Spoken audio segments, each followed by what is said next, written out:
விடுமுறை நாட்களில் ஏழைகளோடு வாழச் சென்ற சிறுமி. ஆக்னஸ் போன்ஷா பொஜாஷியு என்பது அந்த சிறுமியின் பெயர். அதற்கு அல்பேனிய மொழியில் ரோஜா மொட்டு என்று அர்த்தம். அவளது அப்பா பெயர் நிக்கோ லாய் பொஜாஷியு, அம்மா பெயர் கிரானபெல் பெருமை.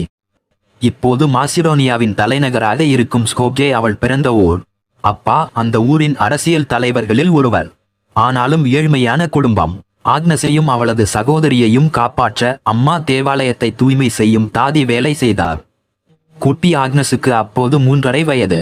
அம்மாவோடு அவர் வேலை பார்த்த சர்ச்சுக்கு அவளும் செல்வாள்.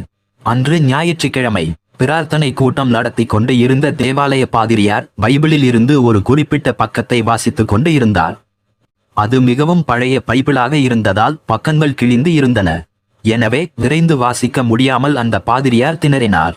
அப்போது ஒரு மழலை குரல் மீதி வாக்கியத்தை சொன்னது. எல்லோரும் ஆச்சரியத்தோடு திரும்பி பார்த்தார்கள். அங்கே புன்னகையுடன் ஆக்னஸ் நின்று இருந்தாள்.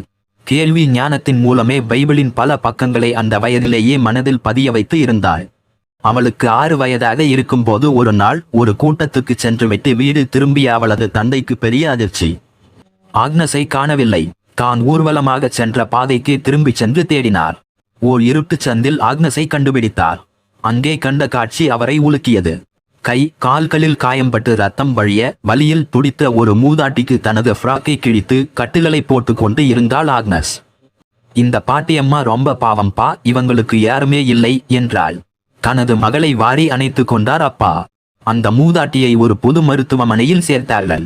ஆக்னஸுக்கு 8 வயதாக இருக்கும்போது அவளது அப்பா இறந்துவிட்டார். அது அவளை பெரிய அளவில் பாதித்தது. ஆக்னஸின் தாயை சந்திக்க இந்தியாவின் வங்காளத்தில் இருந்து வந்த உறவுக்காரர் சிலர் மூலம் ஆக்னஸ் இந்தியாவில் நடக்கும் விதவிதமான விஷயங்களை பற்றி அறிந்தாள். அது அவளுக்கு நிறைய ஆர்வத்தை ஊட்டியது. அடுத்த வருடம் அவர்களோடு லெட்டிஸ் எனும் ஊரில் இருக்கும் கருத்த மெடோன்னா அன்னை தேவாலயத்துக்கு புனித பயணம் சென்றாள். வழி முழுதும் ஏழைகளின் அவல வாழ்வை கண்டு அவர்களோடு ஒருவராக பல உதவிகள் செய்தபடி ஒவ்வொரு வருடமும் புனித யாத்திரை மேற்கொண்டாள். நிரந்தர உதவி இல்லம் ஒன்றை தன் வீட்டில் ஆக்னஸ் அமைத்தபோது அவளுக்கு வயது 9. பிற்காலத்தில் அன்னை தெரசாவாக இந்திய மண்ணில் நோயாளிகளுக்கும் ஏழைகளுக்கும் சேவைகள் செய்து தன் வாழ்வையே அர்ப்பணித்தாள் ஆக்னஸ்.